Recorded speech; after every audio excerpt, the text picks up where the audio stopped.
Bismillah ar-Rahman ar-Rahim. In the name of God, the most merciful, the most compassionate. Hello everybody.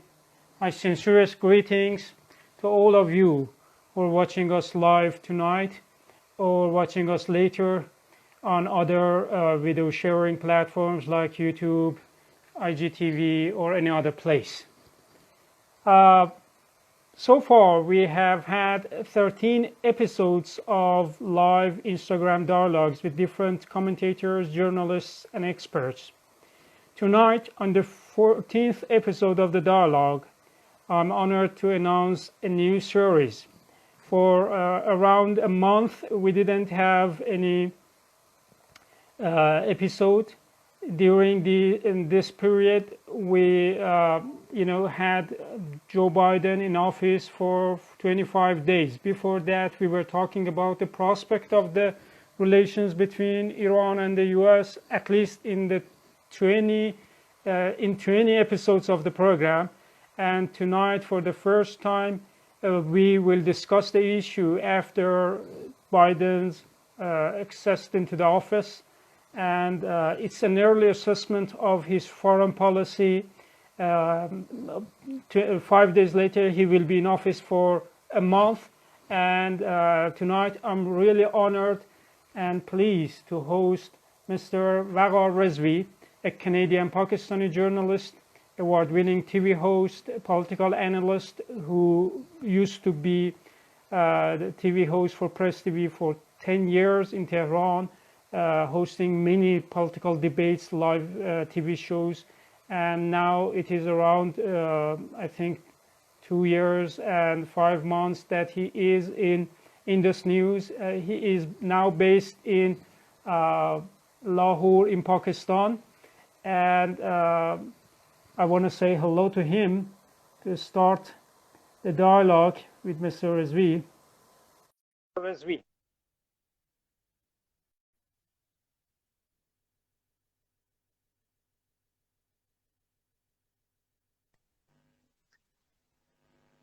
Hello, Yasser. Salam. Hi, how are you sir. doing? Salam. Thank you. I'm great. How about you? Doing very well. Thank you. Thank you for the invitation. Thank you for joining us tonight. It's a real pleasure for us to have you because I know that you are in dialogue with many commentators, university professors from around the world. You are like a person who has got the opinion of many people. So we have the advantage to get a summary of them plus your own opinion. So let's start with my first question. My first question is about Biden administration, Iran's policy.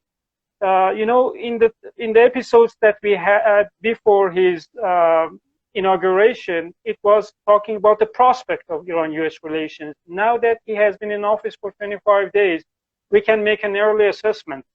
And me myself, I wrote a piece in Farsi for Riska News. There I argued that it is for the benefit of his administration, Biden's administration, to prolong the process of dialogues between Tehran and Washington.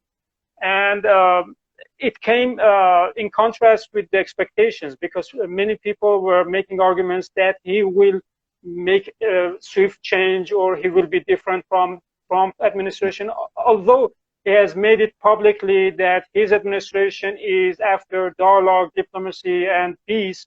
But what is happening now is that Trump-era maximum pressure sanctions are still in place. Iran's economy is still under pressure. Ordinary people in Iran are suffering from the damages made by Trump, and the damages, not only they have not been undone, they have not been canceled. They are still, the pressure is still in place.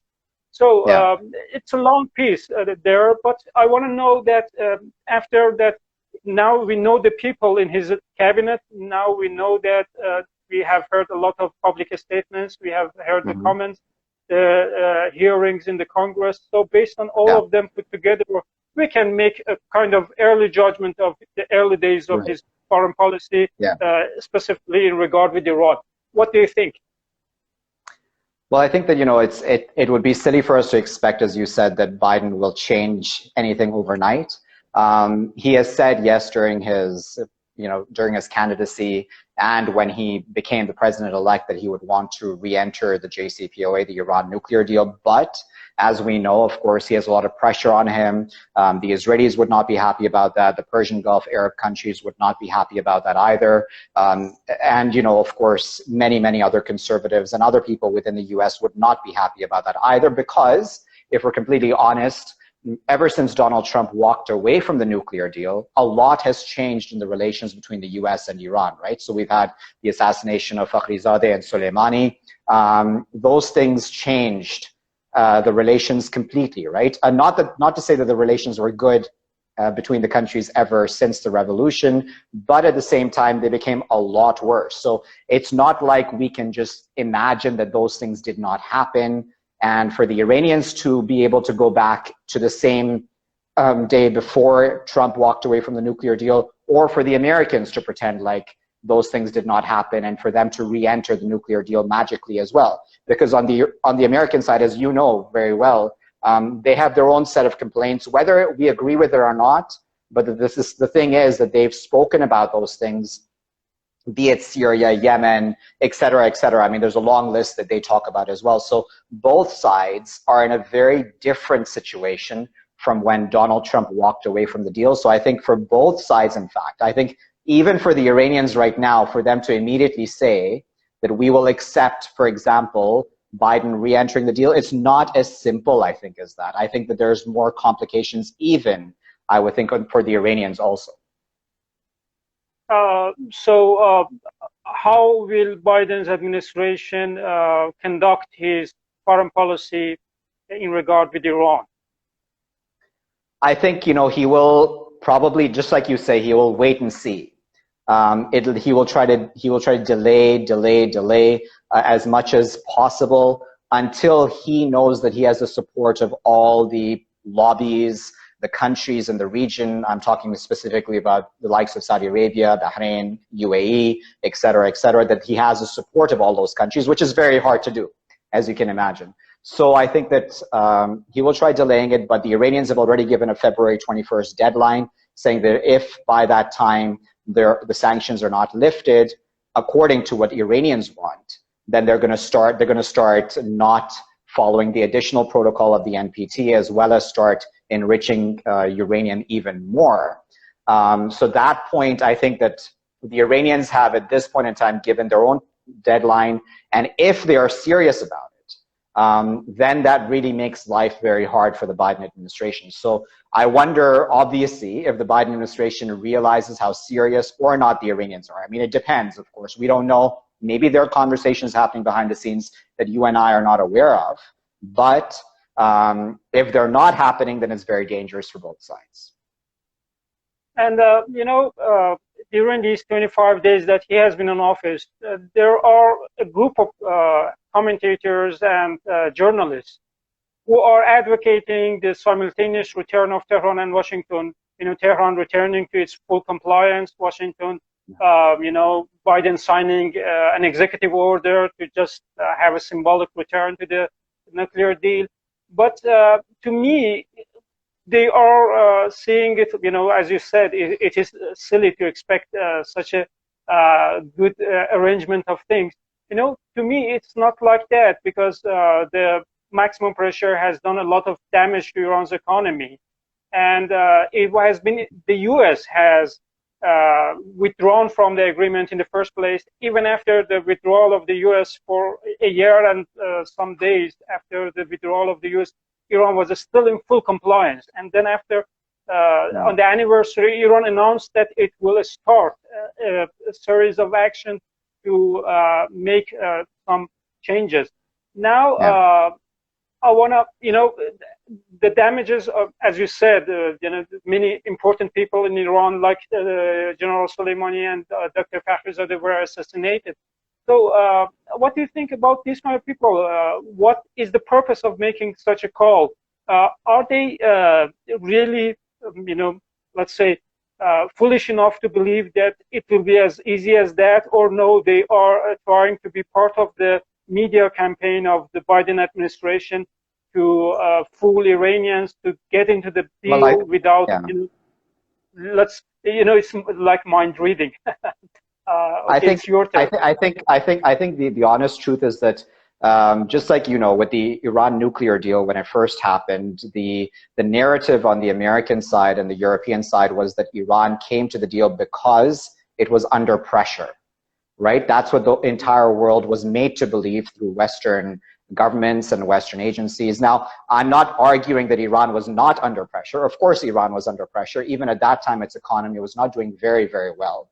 But the thing is, right now, like you said, the maximum pressure campaign has made a very big deal. It has made a very big impact on the Iranian economy, and things are a lot worse now than they were before the Iran nuclear deal. So on the American side, I think that the calculation is that Iran will cave in, that Iran will give in, that Iran will bow again in their minds and accept if they want to, for example, talk about ballistic missiles, or if they want to talk about Iran's regional activities. In their mind, they believe that the Iranians will accept this.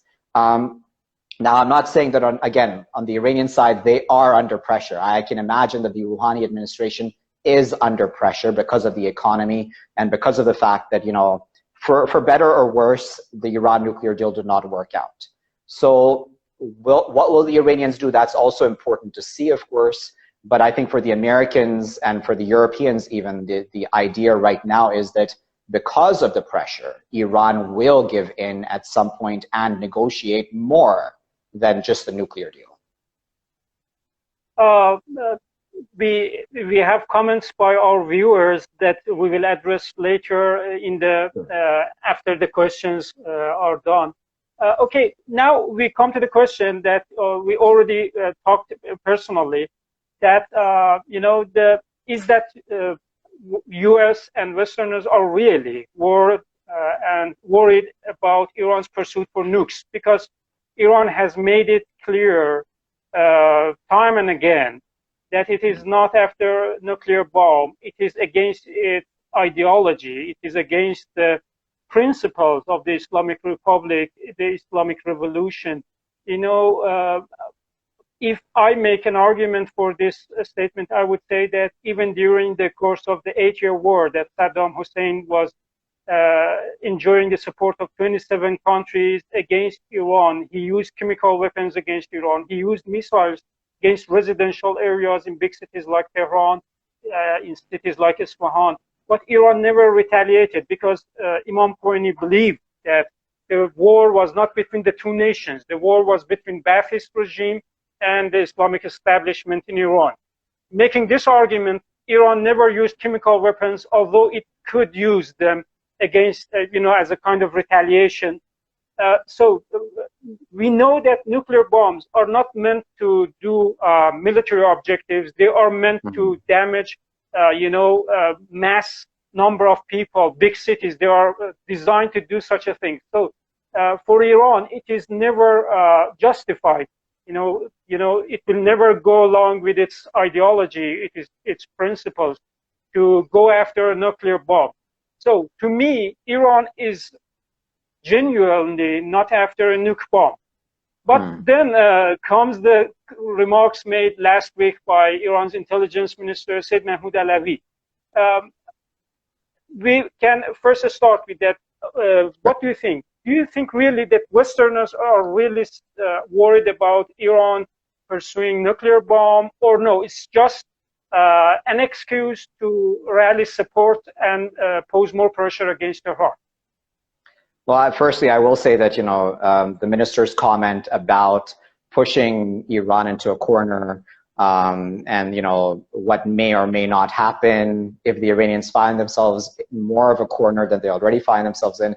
I personally don't think it was a helpful comment, because the thing is, you have to remember, whether or not we can talk about what the Westerners believe or don't. I mean, none of us, you and I don't know actually what's in their hearts and minds, right? So we can only guess. But the fact is that what they say, their statements, and what comes out in their media, and what a lot of the international community, not all of it, but a lot of the international community, the Western community, believes, is that Iran does want to pursue a nuclear weapon, because that is the narrative and that is the story that they have convinced their people as well as possibly themselves of. Now, we don't know if they believe it or not, but at the same time, it's a soft war, right? It's a war of media. It's a war of what you understand to be the truth. So the truth is always, it's always subjective. It's based on what you believe is your truth as an Iranian and what an American believes is his or her truth as an American. So it's very hard to convince people. And I think that the minister's comment, like I said, in that regard, only gives them further ammunition to use against Iran. Now, he may not have meant what we all think he meant, but at the same time, it doesn't matter. It's the fact that they can misuse something like that for their own advantage. And again, maybe, yes, like you said, maybe the Iranians will never pursue nuclear weapons because it is against their morals and values. But actually, that doesn't even matter. It doesn't matter whether the Iranians will pursue nuclear weapons or not. It is what the Westerners understand about Iran. That is what needs to change, a balanced understanding. I'm not saying that they need to accept that Iran is a perfect country, but I'm just saying that they need to also understand the Iranian point of view if there is to be an actual resolution of this issue. About the remarks made by the minister, there are two kinds of arguments now. There are some kind of people who are saying that it was a personal blunder, nothing to do with President Rouhani's administration, because Mr. Alavi is renowned in Iran as an less experienced politician. It is somehow blamed on his lack of experience or on his naivety. Some other people are making the argument that he was trying to making the balance of threats between the two sides, because the Europeans and the US are now relaxed that Iran is not after a nuclear bomb, and whatever happens, let's go on with the maximum pressure whatsoever. And Iran does not have such a kind of thing as a leverage for the dialogues, which some people argue that are on the way secretly. So it is, according to some people who see it through the eyes of diplomacy, that it is needed for a kind of balance of threat. But even if it is for the balance of threats, I think it was a big mistake to say it, an official like intelligence minister make such a statement. And I think that it would have been done in a more better ways. So both of us see eye to eye in regard to this issue. So nothing else left to say. I think if I may say something about the Rouhani administration, I think it's important to also, if we're completely honest with each other, and I know Rouhani comes under a lot of criticism in Iran as well. I know that there's a lot of pressure on him in the country as well. There's a lot of criticism of him. But I think it's all fair, because if we're honest, when the nuclear deal happened, I was there in Iran when the nuclear deal happened. I was there for a few years after that as well. And I felt, on the part of the administration, that there was a sort of blind trust almost that everything was going to become okay. And it didn't become okay. You know what I mean? Like the banking sanctions were never lifted. Obama never lifted the banking sanctions. So I think that when you talk about naivete on the part of Alavi, I think it's unfair to just talk about his naivete. I think it's almost the president's naivete that he also is naive, and maybe even Dr. Zarif, because Zarif is a very well-known politician and diplomat around the world, right? He speaks very well. His English is very good. He's educated abroad. All that stuff counts, but at the same time, we have also, I'm sure you've seen those videos of him in Farsi where he said, all the sanctions will be lifted, all the sanctions will be lifted. And he was very angry about that, but they weren't lifted. You know what I mean? So I have in my mind, and I'm sure in the minds of many Iranians, it's like, okay, you said all the sanctions would be lifted, but they weren't. So why was the government not better prepared?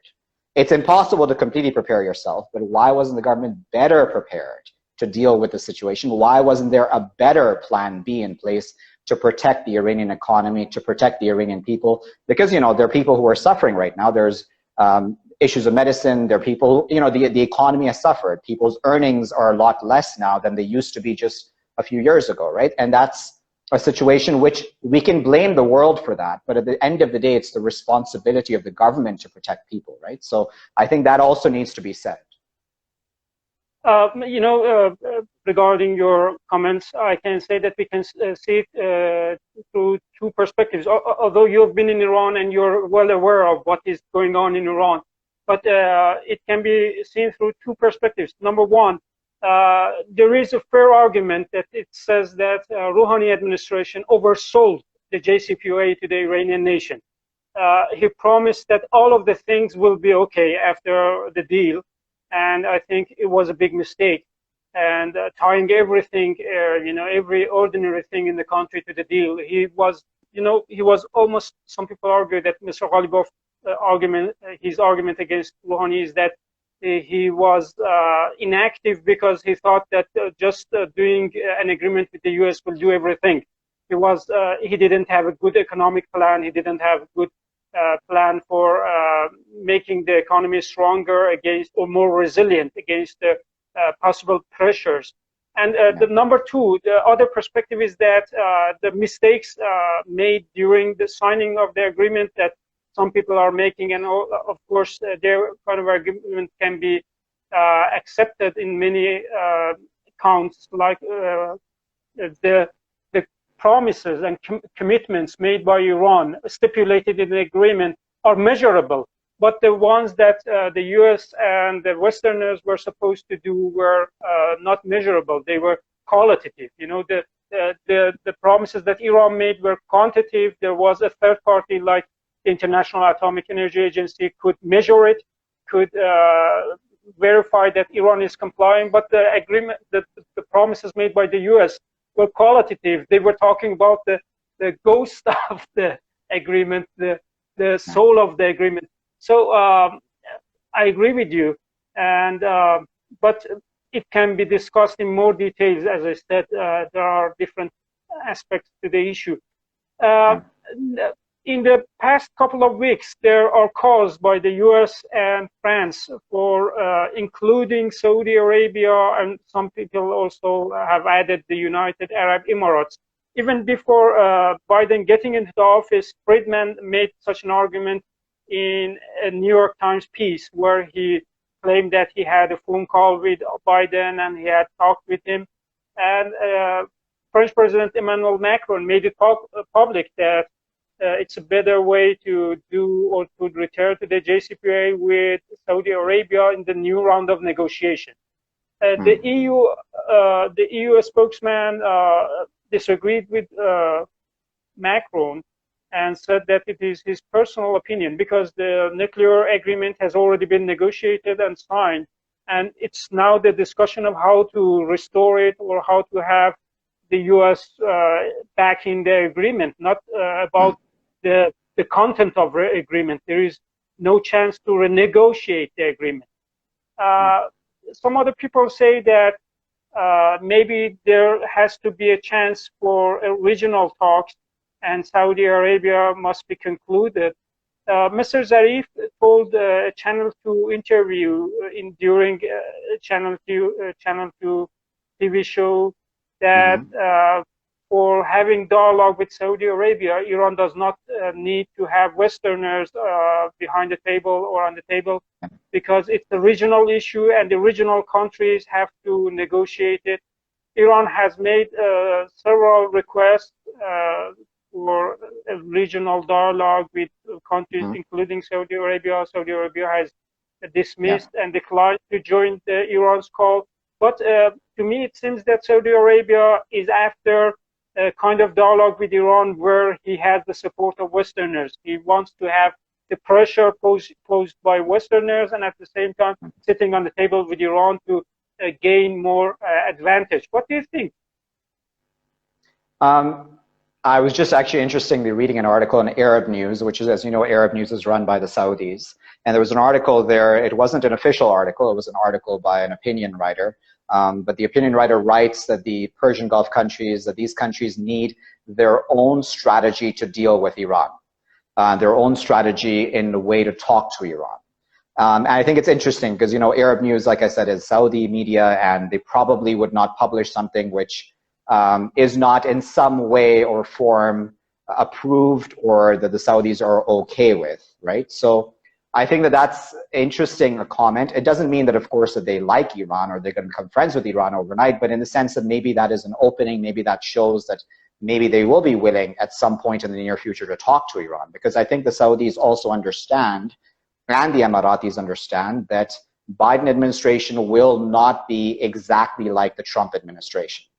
That the Biden administration, because Biden promised many things during his candidacy, he needs to show something publicly. Behind the scenes, of course, they're still allies. The Emiratis and the Saudis are still allies of America. But I think, as you know, the weapon sales, the arms sales have been paused right now. So all of those are signs. They're signs that maybe there is less opening to the Saudis and Emiratis on the part of the Americans. So maybe this is a good chance, actually, for the Iranians and Saudis and Emiratis to talk, because the Saudis and Emiratis do not now have, or do not feel like they have, the same backing from the Americans that they had during the Trump administration. So this might be a positive thing for the region, where the regional countries, like you said, can solve their issues that they have amongst each other. And we know all their differences. They're very open and very public. There's no secret about the differences between these countries. But yes, as you said, the countries need to resolve it themselves without external involvement. And I think right now this is the best chance, because, as I said, because of the weapons sales and other such issues, politically, I think the Saudis and Emiratis probably feel like they need to not become, again, like allies with Iran, but at least come to some sort of an understanding with Iran. And so you think that it's not a good idea to have the external parties like France and the US as moderator between Iran and Saudi Arabia.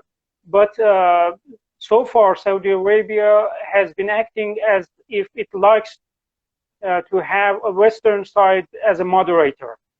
Because there were previous efforts made by the former Emir of Kuwait. The moderations were made by Qatar or Oman or Iraq. All of them were declined by Saudi side. And do you think that there will be a day that Saudi Arabia will accept to have dialogue without the moderation of the Westerners?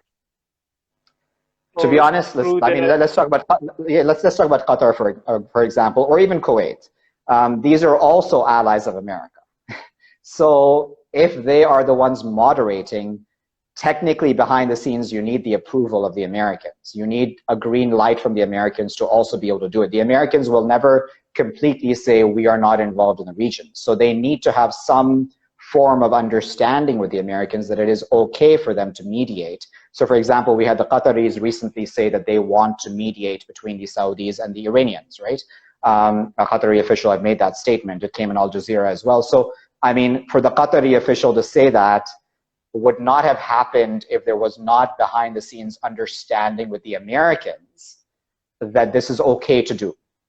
So I think that whether we like it or not, the Americans are involved indirectly anyways, but at least their direct involvement will not be something that will happen, hopefully, in such talks.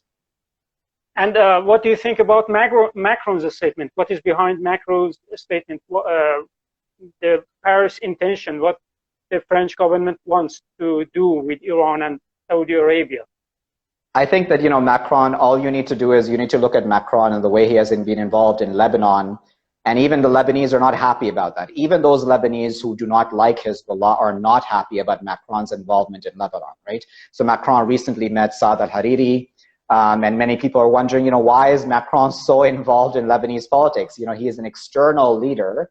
Why is he involved in internal Lebanese politics? Why is he supporting the same corrupt politicians? You know what I mean? So I think Macron has lost a lot of credibility. And I don't think that, as much as he might want to become important in the middle of these talks between the Iranians and the Saudis or the Emiratis or both parties, I don't think that he actually has as much importance as he thinks in his mind. So Macron is, in your opinion, is fighting for his own credibility. Exactly. I think, because we know that he is under political pressure at home. He might lose the next elections, or he might win by a very small margin because we have the right wing in the country, which is becoming very strong. So he feels like his political career is under pressure and he needs to win something. He needs to win something. He wasn't able to win in Lebanon. So maybe he's trying to win when it comes to the Iranians, Emiratis, and Saudis. He needs to show the world something that I won in foreign policy at least. But before Macron making such a thing publicly stated, we had a piece published in the New York Times before Biden's inauguration.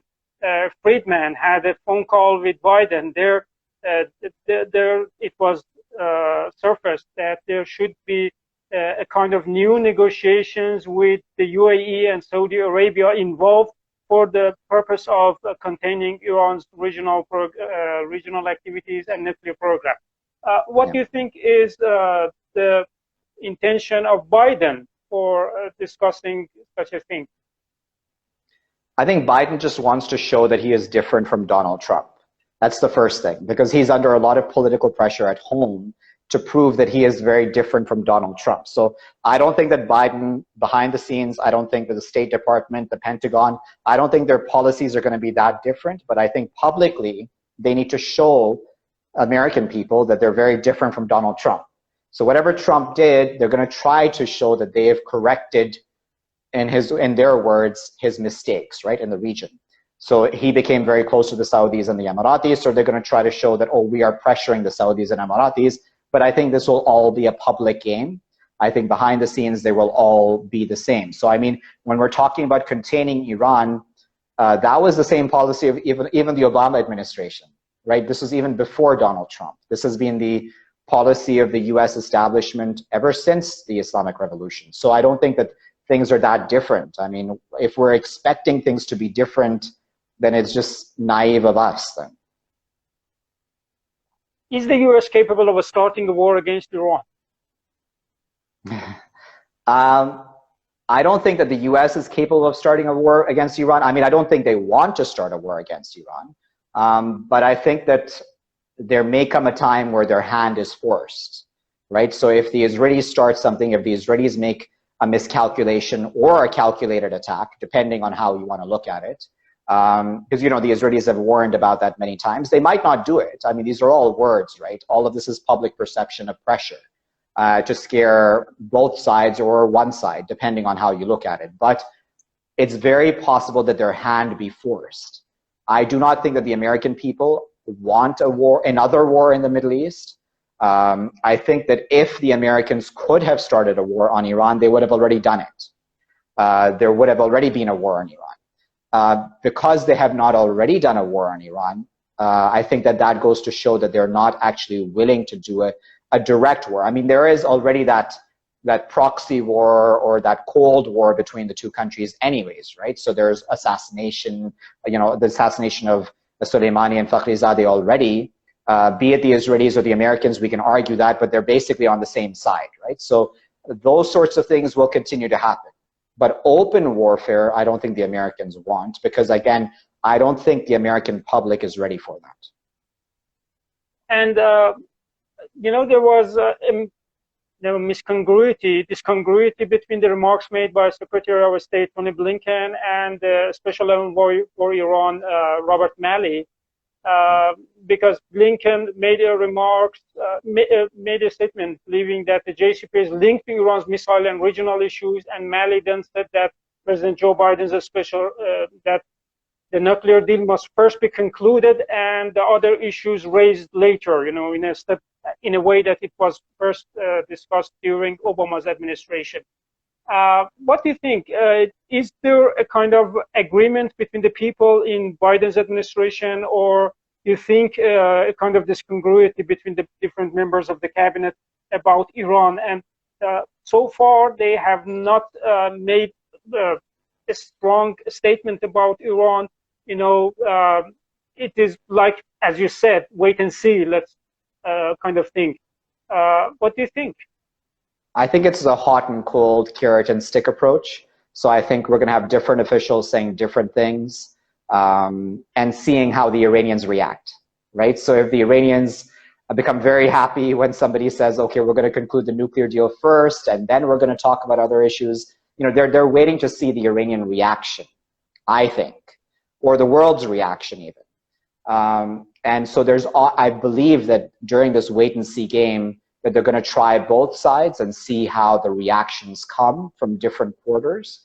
But I don't think that they have right now a completely set policy about exactly what to do with the JCPOA or the Iran nuclear deal, in the sense that they're still evaluating the situation. Because you have to remember that when Donald Trump walked away from the JCPOA, even the American public was genuinely quite angry about that. Those who are, of course, on the Democrat side and those who were supporters of Obama, they were quite angry about that. The people I'm talking about, not the officials. So in that sense, there's also political pressure, right, for them to try to do what Biden promised. Biden promised that he would go back to the Iran nuclear deal. So Biden has to show the public that at least he is trying to do that. And then if, for example, the Iranians say no, then he can say, oh, it's the Iranians' fault. It's not my fault. You know what I mean? So I think he's trying to play that game. He's not saying it directly himself. So he's going to use his lower level officials to say both good and bad things, so that there's mixed messages going out at the same time, so he can keep both his allies happy and the people happy at the same time. And Iranian Foreign Minister Mohammad Javad Zarif made a remark calling the European mediation for the simultaneous implementation of the JCPOA, with the committee, the JCPOA committee being the organizer or the mediator or whatever, the one that can verify the execution of the action both by Iran and the US. Does this proposal seem operational in your opinion, and what is your assessment of his remark? I think the Europeans have always played a very mixed game, right? Because I think the Europeans, they need to show that they are independent of the US. It's very important for the Europeans to show that they're independent of the US, but at the same time, we know that they cannot be completely independent of the US, because there are certain realities that the Europeans deal with that they cannot completely walk away from the Americans, right? There's been a lot of talk about, how the Europeans have stood by Iran during the JCPOA, but that is all just talk. Yes, we've had Instex, and we've had all these other sorts of instruments which exist, but at the same time, as you know, the Iranians are not satisfied with that. The Iranians say this is not enough. Why aren't the Europeans doing more? If they really are independent, why haven't they done more? Why haven't they proven that they are independent of the Americans?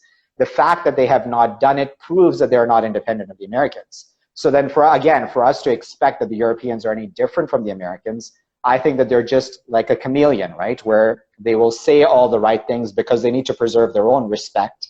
And their respect in the world is to show that they are independent. But actually, we know that the American pressure is a lot of pressure. And you know that during the Trump administration, Trump did not have very good relations with the EU. Maybe Biden will have better relations. Again, that is a wait and see game. I mean, it's too early to 100% see that right now. But on the issue of Iran, I think both sides have always been in agreement behind the scenes. It's just different tactics in front of all of the rest of us as the public. And so the purpose of Mr. Zarif making such a proposal publicly, I don't want to sound too critical of Zarif, right? But I think that even he realizes that what's happening behind the scenes. I hope he realizes, I hope he is more realistic about what's happening. So I think that, I don't know. I mean, I think that the proposal of the JCPOA committee, we all know that the Russians and Chinese are with the Iranians, at least in name, right? So the Russians and Chinese, they need to prove that they are standing with Iran for their own national interests. But when it comes to the Europeans, I don't know, to expect that this JCPOA committee will side with the Iranians, it's very, very hard to believe. We can say as much as we want that international law is a good thing, it's important, and all these treaties are important, and everyone should follow international law. Those things sound very good when you say it, but the reality is very, very different.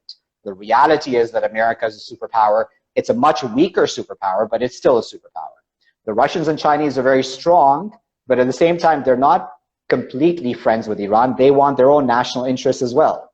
So for us to expect that anybody in that committee will stand with Iran instead of the Americans or the Europeans, again, I think is being a bit naive. I think we need to be much more realistic, that the Iranians need to, again, think independently.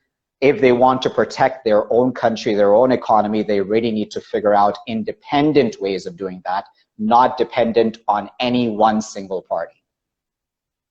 And, the questions are over. One of the questions that the viewers asked was that the Iran's presidential election in June. Do you think that the U.S. is considering the election in its calculations for the negotiations with Rouhani's administration? What do you think? Yes, definitely. I mean, I've spoken to many American political experts who say that that is also a deadline. So we have one deadline, which is February 21st, and the other deadline is the end of the Rouhani administration. So the Rouhani administration, as we all know, in many people's minds in America, is the last chance for the Americans to be able to re-enter the nuclear deal, because probably, and we might be wrong, there will be a more conservative government in Iran after Rouhani. Again, this might be wrong. I mean, we don't know. We can't predict the elections 100%, but most likely there will be somebody more conservative. It might not happen, but that seems to be the calculation on the American side. And what do you think if we suppose that the Americans are waiting for a more radical administration after Rouhani's administration, because Ahmadinejad's administration's radical foreign policy helped Bush's second administration and Obama's administration to rally more support from the international community against Iran? Isn't it in the interest of the U.S. to wait for a more radical administration, to disappoint Rouhani's administration, so that the public opinion will go to the other side of the spectrum, and to have a higher chance of a more conservative or somehow more radical new president, so that they can have a better support from the international community against Iran? It can go both ways. I think it can go both ways. I think, as I said, the first point of view is what I said, that there is a deadline for the Rouhani administration, as in the Americans' eyes, that while Rouhani is still president, in the Americans' minds, and some political experts in America, in their mind, this should be done before Rouhani leaves office, so that Rouhani leaves office on a high note, that he can say, oh, I won the JCPOA again. But as you said, yes, it's possible for us to say that maybe they are waiting for a more conservative president in Iran. But that does not necessarily mean that a conservative president in Iran will still not be willing to negotiate. I mean, we know that even during Ahmadinejad's time, there were still negotiations happening, right? The negotiations were still happening at that time. So it doesn't mean that negotiations will not continue. And sometimes, in foreign policy, there is also this theory, right, that sometimes you need two conservatives on both sides and two very strong-headed people to be able to reach a deal between the two sides. So it might not be a bad thing. I mean, sometimes maybe if you have somebody very strong and very conservative on the Iranian side and somebody very strong and conservative on the American side, but that's not the case right now. I mean, Biden is technically a liberal or technically a Democrat. But maybe we need somebody stronger in Iran in the sense of more conservative for there to be a better agreement. I mean, this is just a theory, of course, but it's possible. Waqar Rizvi, thank you very much for joining us tonight. We really enjoyed the company of you and your opinions. And please, once again, accept my heartfelt condolences on the loss of your dear father. And I hope that we will have the chance to have you again later to discuss the issue further after more developments are made. So if there is nothing else left, we can say goodbye. Yep, goodbye. Thank you very much for your time. I appreciate it. Thank you. Thank you. Goodbye, everybody. We'll catch you later next week.